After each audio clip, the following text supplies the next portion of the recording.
Miðstjórn ASÍ skorar á ríkisstjórnina að láta aðra en atvinnulausa greiða fyrir sparnaðartillögur hennar. Áformað að stytta tímabil atvinnuleysisbóta 40%. Hafstraumakerfið við Ísland gæti hrunið og meðalhiti lækkað 2 til 3 gráður ef ekki verður dregið úr losun gróðurhúsalofttegunda á næstu áratugum. Brotið verður blað í sögu danska hersins þegar fjárfest verður í langdrægum flaugum til að verja Danmörku. Ætlunin að fæla Rússa frá mögulegum árásum. Vel fór á með Bandaríkjaforseta og Bretakonungi og opinberri heimsókn þess fyrrnefnda í London í dag. Heimsókninni var mótmælt á margvíslegan hátt. Hundurinn Móli og vinur hans Pálmi hafa myndað fallegt samband í gegnum hundavinakerfi Rauða krossins sem ætlað að rjúfa félagslega einangrun. Það bara getur ekki beðið eftir miðvikudeginum.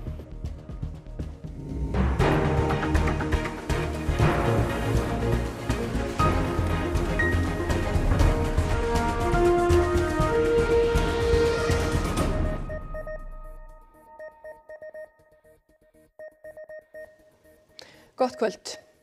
Töluverðar skerðingar verða á atvinnuleysisbótakerfinu nái áform félagsmálaráðherra fram að ganga. Atvinnulausir fá bætur í mun styttri tíma en áður og þurfa að hafa verið lengur á vinnumarkaði til að eiga rétt á því.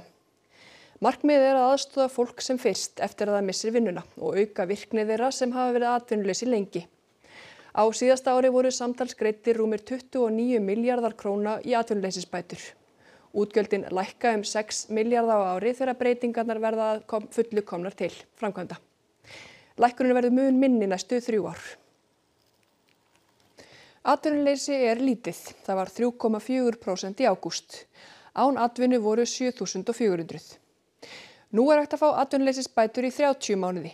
Tímabili verður skert 12 mánuði og hámarkstímabil bóta verður 1,5 ár. Nú hægt að fá bætur eftir að hafa unnið í 3 mánuði. En lagt til að fólk þurfi að hafa verið á vinnumarkaði í 12 mánuði til að fá bætur. Félagsmálaráðherra leggur fram frumvarp þessar breytingar í nóvember. Verkalýðshreyfingin hefur gagnrýnt áformin. Formaður VR sagði í hádegisfréttum að þær væru atlagað kjörum og réttindum launafólks. Og Finnbjörn, þið eruð á svipuðum nótum. Miðstjórn ASÍ nánast skammar ríkisstjórnina í ályktun sinni í dag. Já, það var bara þungt hljóð í miðstjórninni. Við horfum til þess að atvinnuleysisbæturnar bara hluti af velferðarkerfi vinnumarkaðarins og það svo margt sem hangir þar á að við erum með tiltölulega litla vernd gagnvart uppsögnum og annað þess háttar sem öfugt við hin Norðurlöndin og svo vera að bera þessa atvinnuleysistryggingar saman við Norðurlöndin. Á Norðurlöndunum mun meira notað í svona viðspyrnu gagnvart þeim sem verða atvinnulausir sem ekki hérna hjá okkur. Þannig að það ekkert saman að jafna og það ekki hægt að taka bara einn þátt út og horfa bara á tímalengdina og ætlast til þess að við búum við það svona til langframa. Einmitt. En svo markmiðið sagt vera að aðstoða fólk fyrr sem missi vinnuna og stuðla að aukinni virkni á þeim sem eru atvinnulausir í lengri tíma. Ég meina verkalýðshreyfingin getur alla verið mótfallin slíkum áformum. Það akkúrat það sem við höfum verið að biðja Sko, við erum búin að skoða þetta svolítið aftur í tíman og á tímabilinu 2016 til 19 þá var 30 til 35% af þeim sem voru atvinnulausir, þeim var boðið einhver úrræði til þess að reyna að komast til vinnu aftur. Þetta náttúrulega allt of lágt og við sjáum engin teikn á lofti að það sé verið að bæta í það að geta hjálpa fólki inn á vinnumarkaðinn aftur. Heldur verið að taka þessa peninga sem áttu að fara í vinnumarkaðsúrræði og það verið að nota þá núna sko, bæði með atvinnulausum og öryrkjum sem að komast inn á vinnumarkaðinn sem nýr hópur sem hefði náttúrulega átt að fjármagna bara með sérstöku fé. Þannig að þið segja að þessi tilgangur kannski þið eru sammála hann en aðferðirnar ekki. Já, við horfum til þess að það náttúrulega lítið atvinnuleysi í augnablikinu og menn horfa til þess að kannski skiptir þetta ekki máli. En við sem höfum verið í langa tíma á vinnumarkaðinu, við þekkjum alveg langtíma atvinnuleysi. Það ýmist í ökl eða eyra oft á tíðum á vinnumarkaðinu hjá okkur. Það óáran í einhverjum sveitafélögum eða eitthvað þess háttar sem skapar langtíma atvinnuleysi og þess vegna teljum við þetta vera bara vörn sem við eigum að hafa, vera ekki upp á viðkomandi ríkisstjórnir komin þegar að verður atvinnuleysi því það mun koma langtíma atvinnuleysi því miður. Aðeins í lokin þið segist í ályktunni vera reiðubúin í viðræður umbætur á þessu kerfi. Hafið þið hjá ASÍ óskað eftir fundum með félagsmálaráðherra eða ríkisstjórninni? Við erum náttúrulega búin að láta heyra í okkur, þetta voru áform í vor, við létum heyra í okkur, við fengum einn fund með félagsmálaráðherra þar sem hún tilkynnti okkur þetta, það var ekki samráð. Við erum búin að vera í 2 ár í nefndarvinnu sem að hefði átt að klára staðinn fyrir að fara í þetta.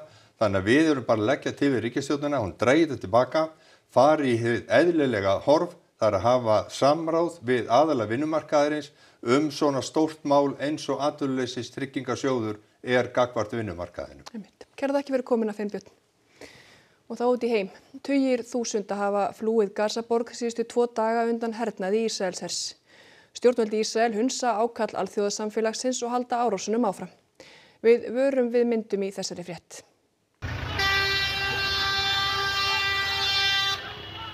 Ísraelsher ætlar að ná yfirráðum yfir Gazaborg og hrekja alla íbúa 1 milljón á brott.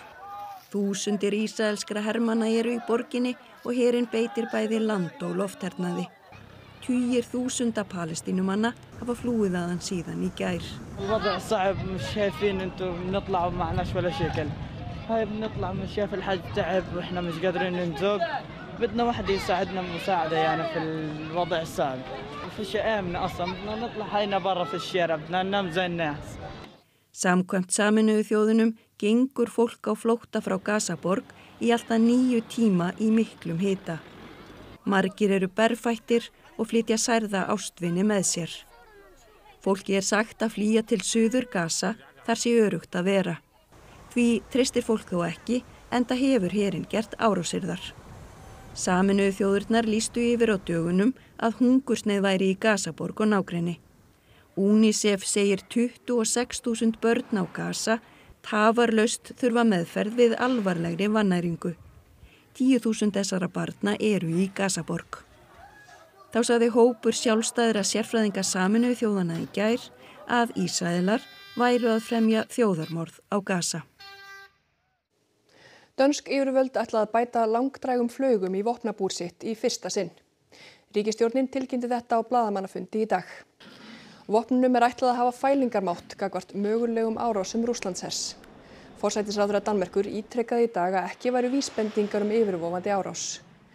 Dönsk stjórnvöld hafa á síðustu vikum tilkynnt aukin fjárútlát til loftvarna. Danmark skal for første gang opbygge en militær kapacitet i form af længererækkende præcisionsvåben. Det er et paradigmeskifte i dansk forsvarspolitik. Med de våben så vil forsvaret kunne ramme mål på stor afstand og for eksempel også nedkæmpe fjendtlige missiltrusler. Umhverfisráðherra segir brýnt að bregðast við mögulegum breytingum á hafstraumum hér við land. Nýlega rannsóknir benda til þess að hafstraumakerfið gæti hrunið ef ekki verður dregið úr losun gróðurhúsalofttegunda á heimsvísu. Slíkt myndi hafa verulega áhrif og leiða til kólnandi loftslags á Íslandi og í Norður-Evrópu. Ráðherra lagði fram minnisblað á ríkisstjórnarfundi í síðustu viku og það verður einnig rætt á fundi þjóðaröryggisráðs. Já, í minnisblaðinu bara fjallað svona lauslega, reifa hvað hefur komið fram í síðustu vísindaransóknum á velti hringrás Atlantshafsins og hvað varðar líkur á því að hún raskist verulega með tilheyrandi áhrifum fyrir Ísland og nágrannalöndin. Ástæða til þess að hafa áhyggjur af þessu? Já, það svona kannski ástæða þess að ég legg þetta fram og vil setja þetta á dagskrá ríkisstjórnar og þjóðaröryggisráðs að þetta minnir okkur á það að við hérna á Íslandi við erum ekki í einhverju skjóli þegar kemur að loftslagsbreytingum eins og einhverju héldu kannski einhvern tímann. Þvert á móti, þarna eru vísinda rannsóknir sem benda einmitt til þess að röskun á þessari velti hringrás Atlantshafsins geti haft í för með sér verulegar afleiðingar jafnvel á líftíma barnan okkar eða barnabarna. Hinn svokallaði Amok hafstraumur flytur varma frá suðurhveli jarðar inn í Atlantshafið og alla leið norður fyrir Ísland. Straumurinn veldur því að meðalhiti á Íslandi og víða í Norður-Evrópu hærri en ella. Ef mikla breytingar verða hins vegar á þessu kerfi og ef það hrynur algjörlega þá gæti meðalhiti lækkað alltaf 2 til 3 gráður á ársgrundvelli og haft veruleg áhrif á búsetuskilyrði hér á landi. Loftslagsfræðingur hjá Veðurstofu Íslands segir að með óbreyttri losun gróðurhúsalofttegunda gætu breytingarnar komið fram upp úr næstu aldamótum. Málið nú samt sem að það að ef við viljum koma í veg fyrir það, þá þarf að bregðast við núna því að þetta fylgir aðalega losun gróðurhúsalofttegunda og eftir hversu mikið hlýnar þeim líklega að það verði eitthvað hrun í þessu eftir aldamótin. Eins og stendur engin ummerkjum að þetta sé að gerast. Það kannski ekki það heldur sem deilan snýst, heldur snýst meir það hvað þarf að bregðast hratt við til að koma í veg fyrir þetta gerist. En þetta viðkvæmt kerfi? Sko við vitum að á ísöld þá sveiflast þetta fram og aftur, þetta kerfi og það komu kuldaköst og skeið það sem að kerfið var í gangi. Þannig að það einhver óstöðuleiki í því, það hefur verið vitað lengi. Júlia Navalnía, ekkja rússneska stjórnarandstæðingsins Alexis Navalny, segir að eitrað hafi verið fyrir honum í fangelsi í Síberíu í fyrra. Sýni sem stuðningsmenn Navalnys smygluðu úr landi skömmu áður en hann var jarðsettur staðfesti það. Navalnía gefur ekki upp hvers konar sýni voru tekin eða hverjar niðurstöðunar voru nákvæmlega. Navalny var þekktasti andstæðingur Pútíns Rússlandsforseta og tókst að fylgja þúsundum Rússa að baki sér. Eitrað var fyrir honum 2020 og honum var flogið við dauðans dyr til Þýskalands þar sem læknum tókst að bjarga lífi hans. Hann ákvað þrátt fyrir það að snúa aftur til Rússlands þar sem hann var handtekinn og lést síðar í fangelsi í Сибири. Мы смогли получить и надежным способом переправить за границу образцы биологических материалов Алексея. Лаборатории, по крайней мере, 2 стран, независимо друг от друга, провели исследование этих образцов. Лаборатории 2 стран пришли к выводу: Алексей был убит, а именно отравлен. Я обвиняю российские спецслужбы в разработке запрещенного химического и биологического оружия. Я требую от лабораторий, проводивших исследования, опубликовать результаты. Vel fór á með Donald Trump Bandaríkjaforseta og Karli III Bretakonungi þegar sá fyrrnefndi kom í 2 daga opinbera heimsókn ásamt eiginkonu sinni til Bretlands í dag. Trump og Karl þykja ólíkir en þeim þó vel til vina. Öllu var til tjaldað og ferðuðust þeir saman í hestvagni. Karl Bretakonungur, Camilla drottning, Vilhjálmur prins og Katrín prinsessa tóku á móti bandarísku forsetahjónunum við Windsor-kastala. Dagskráin samanstóð af heimsókn í konunglegt safn í kastalanum og lagður var krans að grafhýsi Elísabetar annarar. Þau fylgdust með hersýningu ásamt fjölskyldum breskra og bandarískra hermanna. Nú stendur yfir kvöldverður Bandaríkjaforseta og fylgdarliðs ásamt konungsfjölskyldunni. Á morgun verður fundardagur þar sem Trump hittir meðal annarra Keir Starmer forsætisráðherra. Búist við að þeir ræði fjárfestingar bandarískra fyrirtækja í Bretlandi og öfugt. En fólk kom saman í miðborg Lundúna í dag undir yfirskriftinni Stöðvið Trump og mótmælti heimsókn hans og stuðningi Bandaríkjastjórnar við hernað Ísraela á Gaza. 4 voru handteknir í gær fyrir að varpa myndum af Trump og barnaníðingnum Jeffrey Epstein á Windsor-kastala. So many lies, so many people dead just in since the second term began because of the cutting of aid, and I don't know where to start. You know, he's obviously looking to become the US dictator. It bothers me so much that Trump calling himself a peacekeeper and actually he's the very opposite. So I want to be here with all these people who are coming together to say we don't want you in our country because we're for peace and you're for war.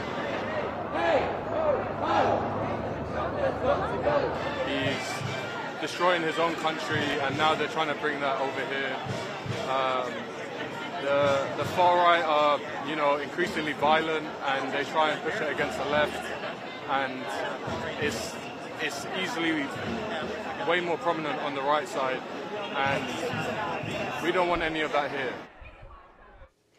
Og hingað heim, næstum 3 milljarða króna framkvæmdir við hjúkrunarheimili á Hornafirði hafa tafist mjög og óvíst hver heildarkostnaður verður. Íbúar og starfsfólk þurfa að þola plássleysi og truflun mun lengur en til stóð og vegna tafa þurfti að smíða hjúp utan húsið.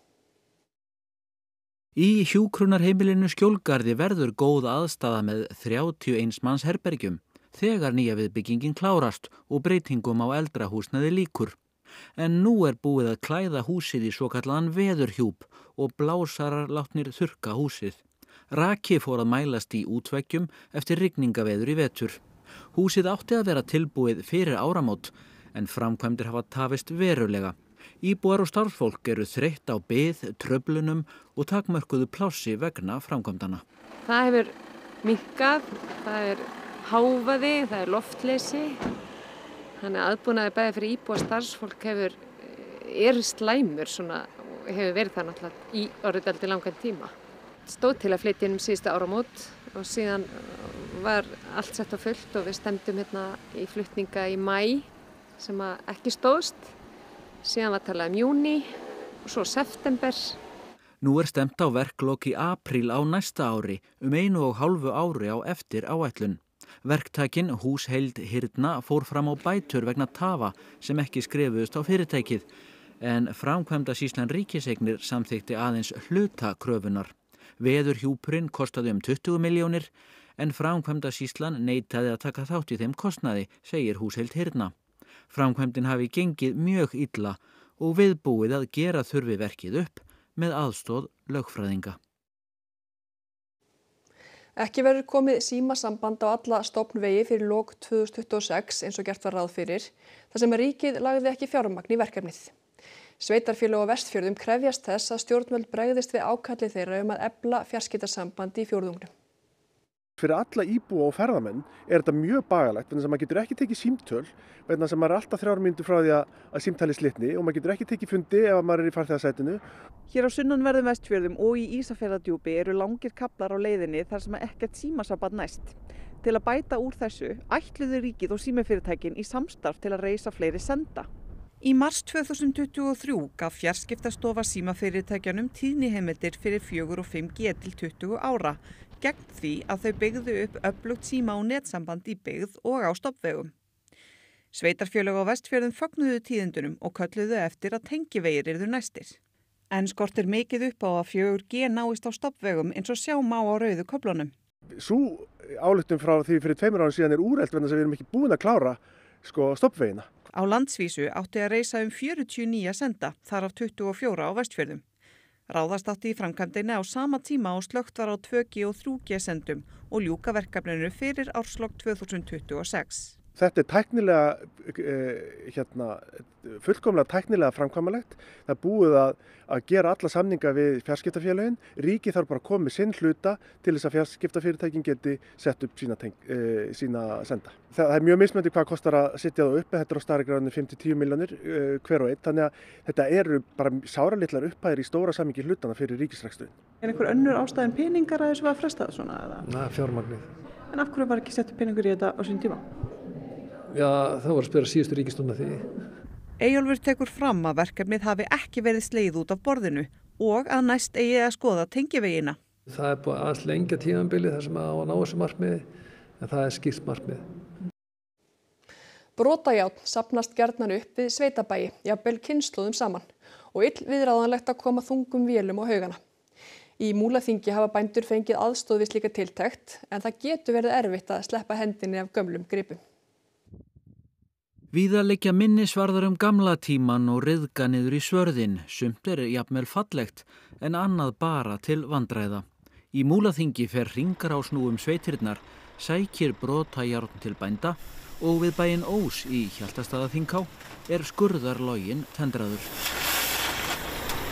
Framtækið hefur tiltektar gildi og svo er járnið verðmætt. Við förum bara sveitirnar og söfnum málmum eins og í þessu átaki núna hjá Múlaþingi og förum svo með efni til okkar á starfsstöðuna hjá okkur Reyðarfirði, flokkum efni þar, pressum. Það er að fara okkur farmar svona 1-2 ári til Hollands í stóra tætara sem að tætir efni niður og þaðan er svo dreift í málmbræðslur víða Evrópu og jafnvel niður til Tyrklands. Í Rauðholti þurfti Sigbjörn bóndi að passa að þeir tækju ekki of mikið. Hann þáði aðstoð við að losna við ómeðfærilegt járnarusl en gamla hestaslátuvélin fekk grið. Já, sumt er stutt í að verða fornminjar og maður hendir því kannski ekki. Annað sem er mögulega hægt að nota eitthvað síðar. Menn eru viljugir að láta frá sér efni en það mun aukast þegar þessi eldri bændur hverfa frá og unga fólki tekur við. Það er viljugir til þess að taka og hreinsa til á svæðunum. Þau sem okkur finnst rusl, það menn sjá verðmæti í því sem sem að vilja halda í en koma því aldrei í verka að laga því miður. Jú, það er alltaf möguleiki að maður getur notað eitthvað. Yfirleitt þannig þegar maður er búinn að henda einhverju þá þarf maður fyrst að nota það. Hundar gegna mikilvægu hlutverki á vegum Rauða krossins og taka þátt í að draga úr einmanaleika fólks. Hundurinn Móli þar á meðal og á orðið fallegt samband við vin sinn hann Pálma. Það er tilbúin.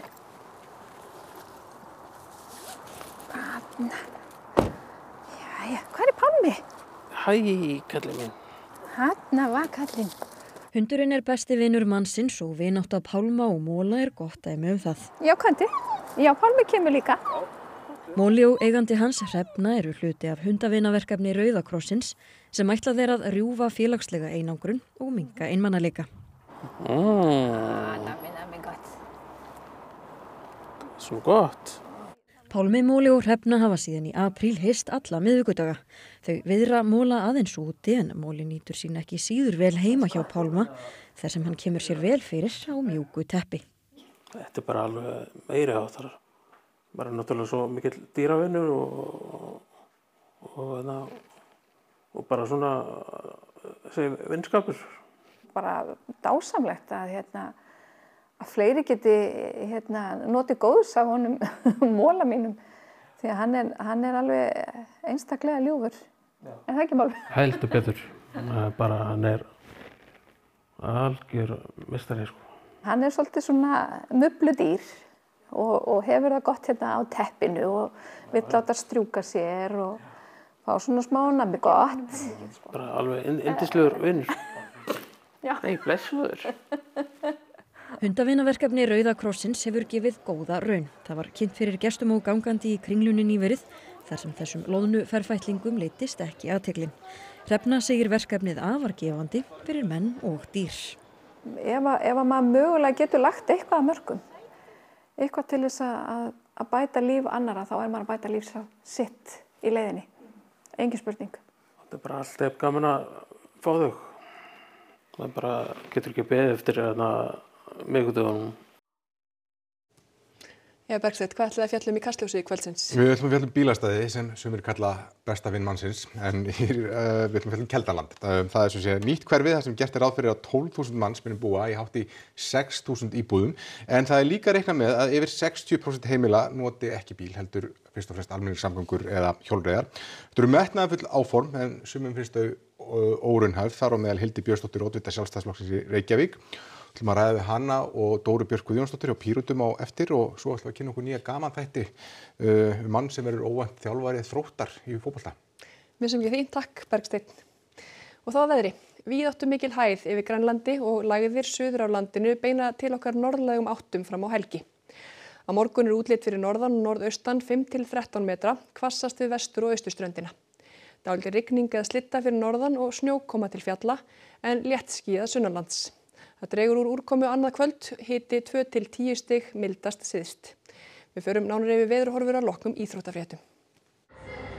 Spjótkastarinn Sindri Hrafn Guðmundsson komst ekki í úrslit á HM í Tókíó í morgun. Hann var nokkuð frá sínu besta kasti sem hefði þó ekki dugað til að komast áfram. Keppt var til úrslita í 4 greinum í Tókíó í dag, enda spretturinn í 1500 metra hlaupi karla var engu líkur.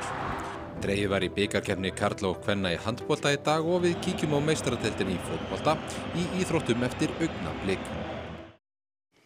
Skulum við fara yfir það sem helst í þessum fréttatíma. Miðstjórn ASÍ skorar á ríkisstjórnina að láta aðra en atvinnulausa greiða fyrir sparnaðartillögur hennar. Áformað er að stytta tímabil atvinnuleysisbóta 40%. Við erum bara að leggja til við ríkisstjórnina og hún dreigir þetta tilbaka.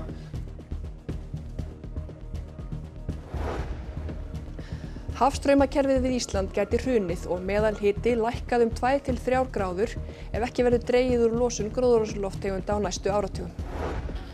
Brotið verður blað í sögu danska hersins þegar fjárfest verður í langdrægum flaugum til að verja Danmörku. Ætlunin er að fæla Rússa frá mögulegum árásum. Vel fór á með Bandaríkjaforseta og Bretakonungi í opinberri heimsókn þess fyrrnefnda í London í dag. Heimsókninni var mótmælt á margvíslegan hátt. Hundurinn Móli og vinur hans Pálmi hafa myndað fallegt sambandi gegnum hundavinakerfi Rauða krossins sem ætlað er að rjúfa félagslega einangrun. Það bara getur ekki beðið eftir miðvikudeginum. Og þá er þetta upptalið hjá okkur hér í kvöld. Takk fyrir samfylgdina á öllum okkar miðlum þar sem af er degi. Verið þið sæl og njótið kvöldsins.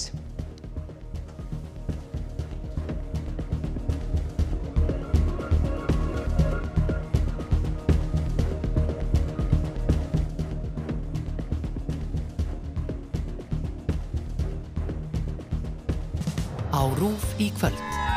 Með okkar augum, 15. þáttaröð þessara margvelunuðu þátta sem vakið hafa athygli fyrir nýstárleg og frumleg efnistök. Fólk með þroskahömlun vinnur þættina með fagfólki í sjónvarpsgerð og miðlar fjölbreytileika íslensks samfélags. Tveir feður og börn, dönsk heimildaþáttaröð áhrifavaldana Morten og Fredrik sem dreymir að stofna fjölskyldu og eignast börn. Ótryggð, sænsk þáttaröð byggð á sögu eftir Ingmar Bergman. Davíð verður ástfangin af eiginkonu besta vinar síns og samband þeirra hefur örlagaríkar afleiðingar fyrir fjölskyldur þeirra beggja. Stríð á norðurslóðum, finnsk heimildaþáttaröð lítt þekkta atburði á norðurslóðum í kalda stríðinu, valdatafl stórveldana, njósnir og kjarnorkutilraunir. Ég heiti Arnmundur Ernst Backmann Björnsson.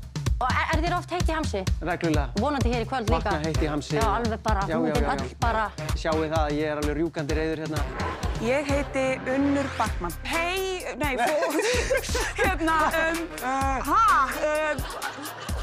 What? Ég heiti Logi Pétur.